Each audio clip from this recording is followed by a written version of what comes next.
You're listening to Inside Israel Today with Gil Hoffman on the Land of Israel Network. Hello and welcome to Inside Israel Today, here on the Land of Israel Network on the landofisrael.com. The Beatles sang a song that said, I don't know why you say goodbye, I say hello. And I feel like I have something in common with the Beatles today.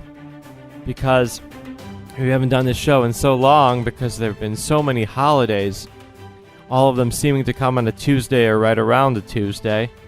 And yet, I'm leaving on a speaking tour for 3 weeks on Friday, and I have not yet mastered the technical abilities that my colleagues here in the Land of Israel Network have to permit me to broadcast a show from a different country. And so here we are. We have this one show to talk about everything that there's been and everything that there will be, as if I really know. So, first of all, before I get into the politics, we have had beautiful holidays here in Jerusalem. The weather has been absolutely gorgeous. The tourists have come from all over the world, another record year in tourism. If you haven't been, this is the time to plan a trip to come around this time next year, because Jerusalem in particular keeps on getting more and more beautiful. So we had a wonderful Rosh Hashanah, Yom Kippur, Sukkot and Simchat Torah, and now they are all technically over, and now we are entering the period in Israel known as Achrei HaChagim, after the holidays. That is when everyone, no matter what job you have, has to stop procrastinating, stop dealing with things that by pushing them away and saying, I'll deal with them after the holidays. After the holidays is here, and you have no more excuses. And that's true for our politicians as well. Sort of. The overwhelming majority of our politicians can continue to do nothing, as they've been doing for almost a year now. Let's not forget, this all began on Christmas Eve. The Speaker of the Knesset, Yuli Edelstein, made such a nice gesture when he announced that they were going to end the proceedings of the Knesset plenum early on Christmas Eve on December 24th in honor of the Christian members of Knesset. And this gesture would have been very nice were it not for the fact that all Christian members of Knesset celebrated Christmas on January 7th because they're Orthodox, and so the only one affected by this decision was going to be me, because I celebrate my American Jewish heritage by going to a movie and eating Chinese food that night. Then Netanyahu, earlier that day on the 24th, then said, I'm going to disperse the Knesset, not you. And he initiated the election that ended up happening on April 9th. And then he didn't succeed in forming a government. But he wasn't willing to give that mandate to form a government to somebody else. So he initiated another election instead. Knesset members who had just gotten their job after running 3-4 times and spending so much money finally got their job. They didn't even get to deliver their maiden inaugural speech in the Knesset. And yet they were forced to vote to lose that job that they wanted so much. Ladies and gentlemen, do you remember Uzi Dayan? He was interviewed here on the Land of Israel Network on the landofisrael.com, here on Inside Israel Today. You have a very nice interview. Please Google it. He's a former deputy chief of staff of the IDF, the nephew of Moshe Dayan, a right-wing nephew of the very left-wing Moshe Dayan, a man who's held a lot of different offices here, run social service organizations that help a lot of people, among the very few politicians that are very well versed in both the economy and security, and spoke perfect English and could represent Israel abroad very well. Gone, ladies and gentlemen. He's currently unemployed because he was a member of Knesset only from after the April 9th election until the May 30th, raising the hand to vote to lose his job. So then we had another election on September 17th, and once we got the results, it was pretty clear no one would be able to form a government, at least not for a while. Yet, a game was played. Everyone went to the president to say who should form a government, and it was clear that the president would ask the person who got the most recommendations. But the Likud and Blue and White didn't want to go first. Blue and White ended up outsmarting the Likud and telling Arab Knesset members, don't recommend us. 3 of the 11, Google that, 3 of the Arab Knesset members did not end up recommending Blue and White. They pretended that they didn't support them to form a government, and because of that, Netanyahu had a majority of an MK or 2, and because of that, he was the one given the first mandate to form a government. Even though it was very clear that there was nobody who could do it, that they were just going to be going through the motions, that it wasn't really going to be happening. And so last night it really happened that Netanyahu admitted that he can't form a government. We've been waiting for this for so long, but it happened. Somebody other than Netanyahu is going to get a chance to form a government. Apparently tomorrow. That is something we've been waiting for a very long time. It hasn't happened since Tzipi Livni in 2008. Netanyahu was given a chance to form a government then and after the election of 2009 and succeeded. And he's been in power now for 10 and a half years. And before that for another 3. Tzipi Livni, imagine if she would have formed a government back then. Imagine how much different Israel would be. And she's no longer employed either. To correct what I said before, there are indeed 13 members of the Joint Arab List in the new Knesset. And so 10 of them recommended Gantz, 3 didn't, which was enough to make Netanyahu go first. Now, why would you want to go second? My children never want to go second. They always want to go first. The answer is because everyone is waiting for the Attorney General to make a decision before a government can really be formed. And we've really known that all along, that the Attorney General has to decide whether Netanyahu committed bribery or not. There are a lot of people who are very impatient for a government to be formed, and I totally understand them. This has been going on for way too long. It's a farce. A lot of the budgets to very important causes like helping the handicapped and the Holocaust survivors and the children and the elderly, they can't be transferred. But yet I also understand the people, including the leaders of Likud and Blue and White, who say stalling is a good thing. Stalling is enthralling because we need to find out first what Netanyahu did. And it's worth waiting a couple weeks before you make a huge decision like how to form a government that could last for 4 years. That means that it was smart for Blue and White to wait and see, is the prime minister going to be weakened by a bribery indictment that could help him form a government? And it is smart for Netanyahu to wait and say, even though he had this mandate, let's wait for the Attorney General to decide that he did not commit bribery, because then it'll be easier for him to form a government after the 28 days that Gantz has a chance, because then there would be 21 days where anyone can form a government, where Netanyahu can get another chance. But this is a risk on Netanyahu's part, because what if the Attorney General decides faster than people think? What if Gantz gets a week, 10 days, where he already has a decision by the Attorney General to indict Netanyahu for bribery? And Gantz right now has the exclusive right to form a government. That could change things dramatically. Or maybe not. Maybe the Likud Knesset members will say, well, we waited so long before.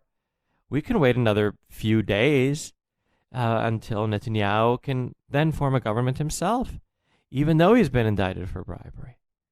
We'll see. will there be a single member of Knesset of the 55 members of Knesset in the right and a religious bloc of Netanyahu who says, oh my God, you just got indicted for bribery. We don't like you anymore. Go away.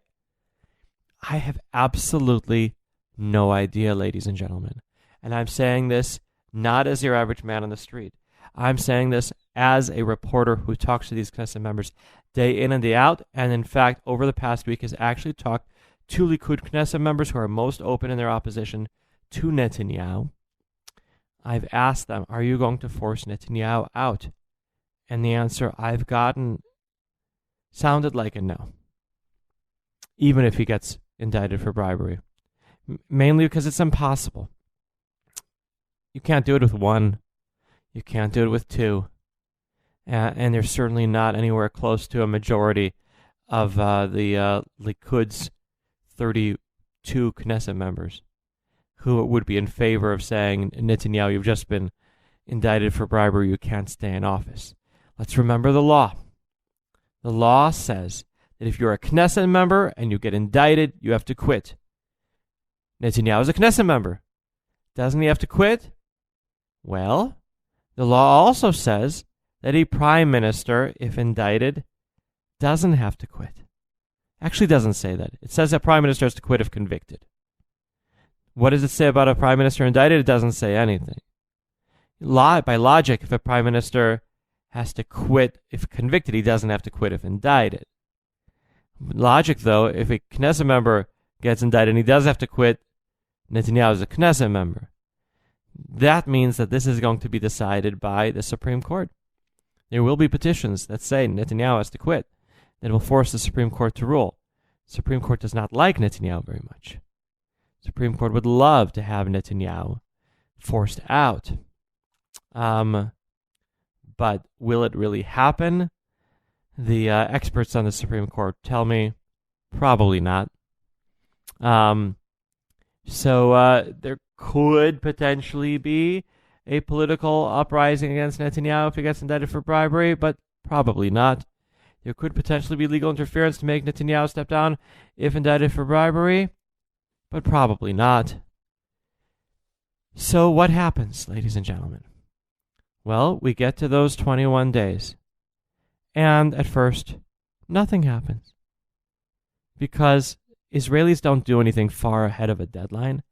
21 days? That's an eternity. 21 days goes on forever. Do you realize that there have been less than 21 days of holidays? It seems like there's been a zillion days of holidays. And yet it's been less.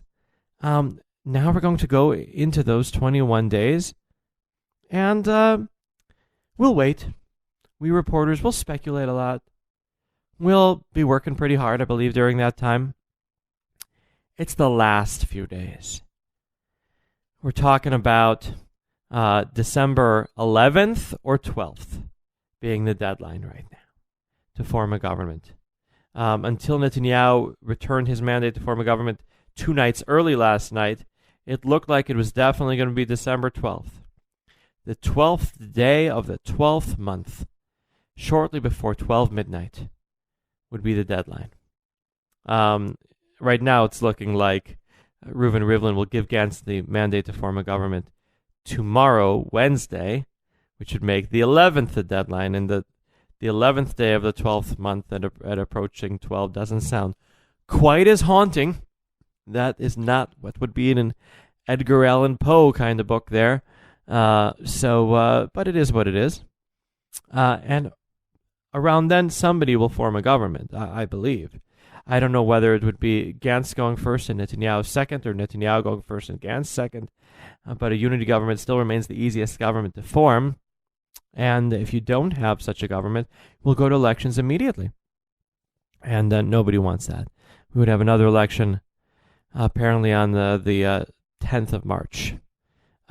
We don't want that. Maybe I would like it, but I don't think any of the other 8.5 million people living in this country would like it. Now, why is it so important for Netanyahu to go first when a government is formed? After all, Benny Gantz got more seats. Shouldn't he go first? Well, Netanyahu has these criminal cases. It's a lot easier to handle criminal cases as a prime minister. Everybody's equal before the law technically, but not really. It'll affect what kind of judges you get, whether you'd be tried in Jerusalem or in Tel Aviv. You could get judges that are looking to get promoted, so to be more careful with the prime minister. You get judges that are not looking to get promoted, so are at the end of the line, would be more honest. We saw what happened with Ehud Olmert, that because he quit, he did get tried by one judge in Tel Aviv as opposed to 3 judges in Jerusalem, and that judge put him away in prison. So there's a lot going on the line here. Now let's keep in mind all that has to happen by that December 11th apparent deadline is that they have to get 61 Knesset members to sign a piece of paper saying that they want a government to be formed by this particular person. They don't have to form a government yet. They don't have to have policy guidelines yet. They don't have to have a platform on anything yet.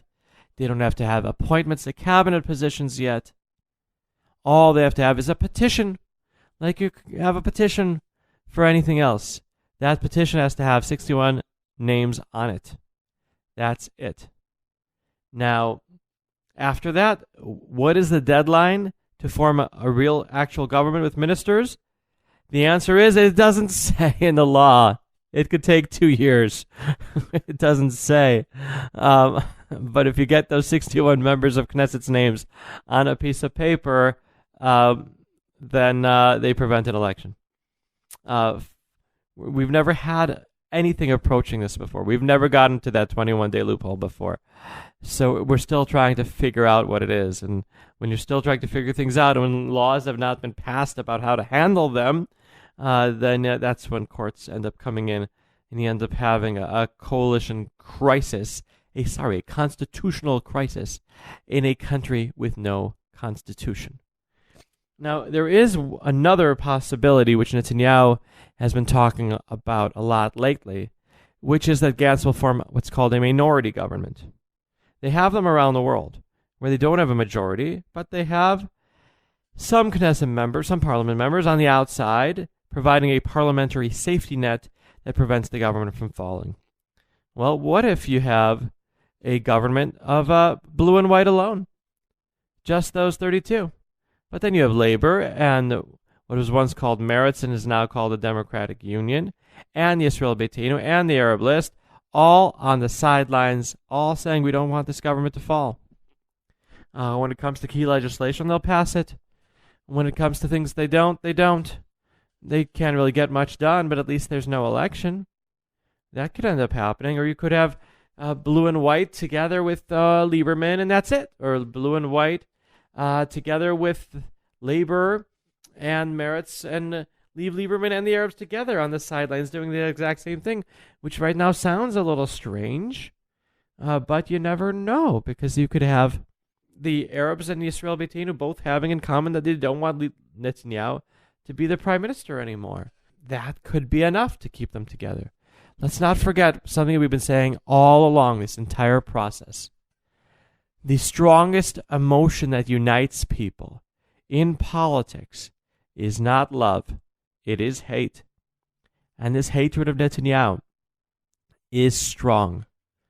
There is not a majority for a lot of different things in the Knesset that just got elected. One thing there is a majority for, which is hatred of Netanyahu. There are 65 Knesset members who don't want Netanyahu to be prime minister. Not for a day, certainly not for 2 years, definitely not for 4. And if that's all they can unite on, that's what they will unite on. And there will not be an election. I've been saying this all along. I have a friend who keeps on writing me every time something happens that makes it look like we're going to another election. Do you still think the chance of going to an election is 0? And I write back, -1, -2, -5. Ladies and gentlemen, it is not going to happen. We are going to have a nice Purim. That date that they're talking about having an election on the 10th of March, got to take out that old school, non-computerized date book over here from my pocket. And I am telling you, the 10th of March is Purim. Wouldn't that be a farce? We'd go to vote wearing costumes. Ladies and gentlemen, this has been Gil Hoffman celebrating my Achrei Chagim, after the holidays time, with you. Perhaps I could be interviewed by one of the show hosts while I'm away. Maybe the technology exists to make that happen. So I'd be happy to come on the Ari and Jeremy show, or the Eve Harrow show, or the Josh Hastings show, or the Yishai Fleischer show. You never know. But unless that happens, I will be back here in mid-November. Looking forward to seeing you then. From here in Jerusalem. Bye-bye.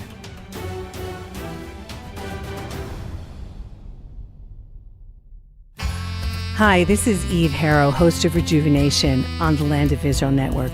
You can hear a new show from me every Sunday, and every day of the week, shows from another one of my very talented fellow show hosts.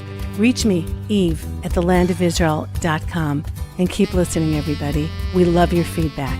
The Land of Israel, coming at you every day, every week. That's the Land of Israel Network on thelandofisrael.com.